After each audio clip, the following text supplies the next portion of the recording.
तो चलिए शुरू करते हैं एक बहुत ही लंबा, बहुत ही दिलचस्प सफर हमारे अपने अतीत की गहराइयों में। आज हम उस एक सवाल का जवाब ढूंढने निकले हैं जो शायद हम सबके मन में कभी ना कभी जरूर आया होगा।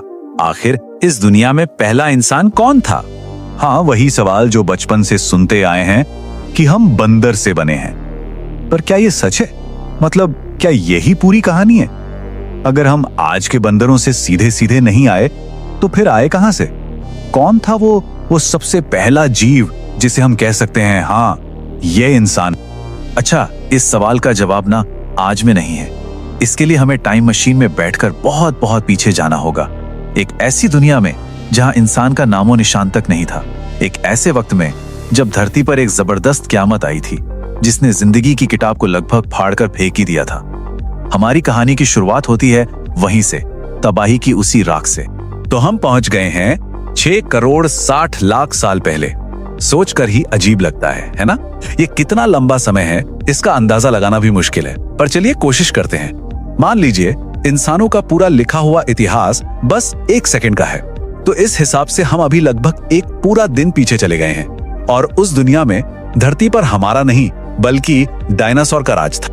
और फिर अचानक एक ही पल में सब कुछ बदल गया। आसमान से एक आग का गोला लगभग 10 किलोमीटर चौड़ा, सोचिए एक पूरा शहर धरती की तरफ आया और आज जहां मेक्सिको है वहां समुद्र में जा गिरा। ये कोई मामूली टक्कर नहीं थी। इसकी ताकत हिरोशिमा पर गिरे लाखों परमाणु बमों के बराबर थी। आप सोच भी नहीं सकते। और बस उसी एक टक्कर ने 15 करोड़ सालों से चले आ रहे डायनासोर के राज को हमेशा हमेशा के लिए खत्म कर दिया। पर कहानी यही खत्म नहीं हुई। असल में असली तबाही तो अब शुरू हुई थी। उस टक्कर से इतनी धूल और राख उड़ी कि उसने पूरे आसमान को ढक लिया। एक मोटी काली चादर जिसने सूरज को सालों तक छुपाए रखा। इसे लंबी रात कहते हैं। सूरज की रोशनी नहीं तो पेड़ पौधे नहीं, और पेड़ पौधे नहीं तो उन्हें खाने वाले जानवर भी नहीं। पूरी धरती एक जलती बुझती अंधेरी और ठंडी जगह बन गई थी। फिर सदियां बीत गईं। धीरे धीरे वो धूल नीचे बैठी और आसमान से पहली बारिश की बूंदें उस जली हुई जमीन पर गिरी। और बस वहीं से जिंदगी ने बहुत बहुत धीरे धीरे वापस आना शुरू किया। एक नई दुनिया का स्टेज तैयार हो रहा था। सोचिए, इस कयामत में धरती पर मौजूद 75% जिंदगी खत्म हो गई थी। सब कुछ तबाह। लेकिन उस अंधेरे में भी जिंदगी ने हार नहीं मानी। कुछ बहुत छोटे छोटे, शायद कमजोर दिखने वाले जीव बच गए थे। कैसे? क्योंकि वो जमीन के नीचे अपने बिलों में छिप गए थे। उनका छोटा होना, उनका छिप जाना, यही उनका सबसे बड़ा हथियार बन गया और इसी ने उन्हें उस महाविनाश से बचा लिया। अब डायनासोर जा चुके थे। दुनिया एक खाली मैदान की तरह थी और इन बचे हुए छोटे छोटे जीवों के लिए ये एक सुनहरा मौका था। एक खाली दुनिया जिस पर अब कोई राज करने वाला नहीं था। तो उन्होंने इस मौके का फायदा उठाया और यहीं से शुरू हुआ स्तनपायियों यानी मैमल्स का नया दौर, एक जबरदस्त विस्फोट।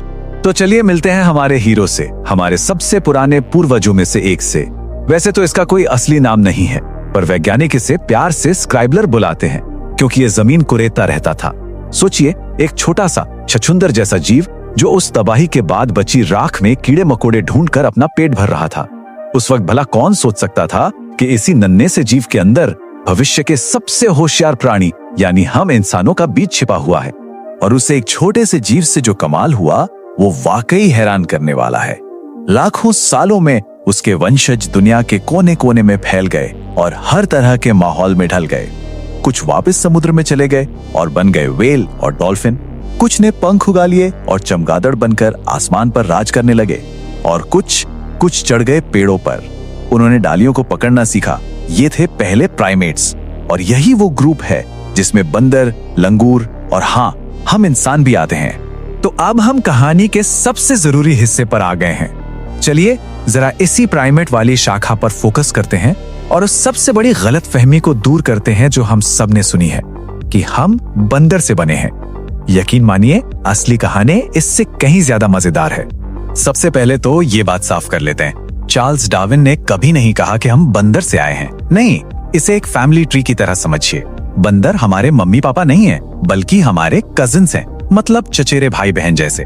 बहुत बहुत पहले, लाखों साल पहले, हमारा और उनका एक कॉमन पूर्वज था, एक ऐसा जीव जो ना तो आज के बंदर जैसा दिखता था और न ही आज के इंसान जैसा। फिर उस एक पूर्वज से दो अलग अलग लाइनें निकली। एक लाइन से आज के बंदर बने और दूसरी लाइन से हम इंसान बने।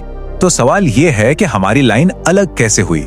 इसके लिए चलते हैं लगभग 70 लाख साल पहले अफ्रीका में। हुआ यह कि जमीन के नीचे की प्लेटों में हलचल हुई और पूर्वी अफ्रीका में ऊंचे ऊंचे पहाड़ बन गए। इन पहाड़ों ने बादलों को रोक लिया। नतीजा, बारिश कम हो गई और घने जंगल सूखने लगे और जंगलों की जगह ले ली दूर दूर तक फैले घास के मैदानों ने, जिन्हें हम सवाना कहते हैं। अब हमारे पूर्वजों के लिए ये एक बहुत बड़ी मुसीबत थी। जंगल तो रहे नहीं, तो उन्हें पेड़ों से उतरकर जमीन पर आना पड़ा। और सोचिए, जमीन पर लंबी लंबी घास में खतरा ही खतरा। शिकारियों से बचना है, दूर तक खाना खोजना है। तो ऐसे में क्या फायदेमंद था? सीधा खड़ा होना। दो पैरों पर खड़े होकर वो घास के ऊपर से देख सकते थे। और बस यहीं से वो ऐतिहासिक पल आया। हमारे पूर्वजों ने दो पैरों पर चलना शुरू किया और इन्हीं दो पैरों पर चलने वाले जीवों को होमिनिन कहते हैं। यहीं से असल में इंसान बनने का सफर शुरू हुआ। पर एक मिनट, हमें ये सब पता कैसे चला? ये कोई कहानी की किताब तो है नहीं। सच तो ये है कि इस कहानी को वैज्ञानिकों ने दशकों की मेहनत से दुनिया भर से मिले हड्डी के छोटे छोटे टुकड़ों को जोड़कर बनाया है। ये एक जासूसी की तरह है। तो चलिए अब इस कहानी के सबसे थ्रिलिंग हिस्से पर चलते हैं। बात है साल 1974 की।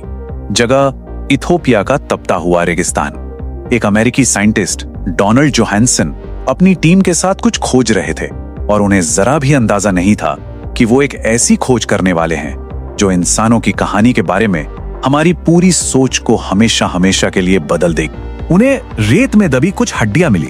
हफ्तों तक खुदाई चली और आखिरकार उन्होंने एक ऐसे जीव का लगभग आधा कंकाल ढूंढ निकाला जिसे पहले किसी ने नहीं देखा था। ये 32 लाख साल पुराना था और एक फीमेल का कंकाल था। कहते हैं उस रात उनके कैंप में बीटल्स का गाना बज रहा था, Lucy in the sky with diamonds. और बस उसी गाने पर इस खास खोज का नाम पड़ गया ल्यूसी। लूसी एक बिल्कुल नई प्रजाति थी जिसे साइंटिफिक नाम दिया गया ऑस्ट्रेलोपिथेकस एफारेंसिस। और वो एक परफेक्ट मिक्स थी जो बंदरों और इंसानों के बीच की उस गुमशुदा कड़ी को जोड़ रही थी। लूसी की खोज ने तो जैसे सब कुछ बदल कर रख दिया। क्यों? क्योंकि उसके कूल्हे और घुटनों की हड्डियां बता रही थीं कि वो हमारी तरह दो पैरों पर सीधी चलती थी, लेकिन उसके हाथ लंबे थे, उंगलियां मुड़ी हुई थी, बिल्कुल बंदरों की तरह। मतलब वो पेड़ों पर भी आराम से चढ़ जाती थी। और सबसे बड़ी बात, लूसी ने यह साबित कर दिया कि इंसानों ने पहले दो पैरों पर चलना सीखा और बड़ा दिमाग तो बहुत बाद में आया। पहले चलना फिर सोचना। लूसी वही मिसिंग लिंक थी जिसे साइंटिस्ट सालों से ढूंढ रहे थे। तो लूसी जैसी प्रजातियों ने हमारे अपने जीनस यानी होमो के लिए स्टेज तैयार कर दिया। फिर लगभग 2.5 लाख साल पहले आए होमो हैबिलिस, द हैंडीमैन। ये वो पहले थे जिन्होंने पत्थर के औजार बनाए। उनके बाद आए होमो इरेक्टस।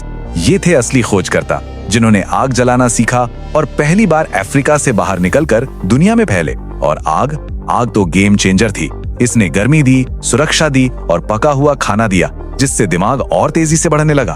और फिर लाखों साल के सफर के बाद लगभग 3 लाख साल पहले आखिरकार हमारी एंट्री हुई, होमो सेपियंस, यानी हम बुद्धिमान इंसान। हाँ बिल्कुल, हमारी अपनी प्रजाति होमो सैपियंस के सबसे पुराने सबूत मोरक्को की एक गुफा में मिले हैं और वो करीब 3 लाख साल पुराने हैं। इन हड्डियों से पता चलता है कि हमारे उन पूर्वजों का चेहरा और सिर का ढांचा लगभग हमारे जैसा ही था और उनके पास थी उनकी सबसे बड़ी ताकत, हमारा बड़ा और कॉम्प्लेक्स दिमाग। वही दिमाग जो हमें क्रिएटिव बनाता है, जो हमें बात करना सिखाता है और हमें मिलकर बड़े बड़े समाज बनाने की ताकत देता है। तो देखा आपने, 6.6 करोड़ साल पहले की तबाही की राख से लेकर उस छोटे से स्क्राइबलर की जिंदा रहने की लड़ाई तक, लूसी के पहले कदमों से लेकर हमारे खुद के आने तक, ये सफर कितना लंबा और जबरदस्त रहा है। पर रुकिए, कहानी यहाँ खत्म नहीं होती। असल में असली कहानी तो अब शुरू होती है। अब सवाल यह है कि इन शुरुआती इंसानों ने उस खतरनाक दुनिया में सरवाइव कैसे किया। उन्होंने वो हर चीज कैसे बनाई जिसे आज हम जानते हैं। उन्होंने कला, समाज और सिविलाइजेशन की नींव कैसे रखी। खैर, ये कहानी फिर कभी।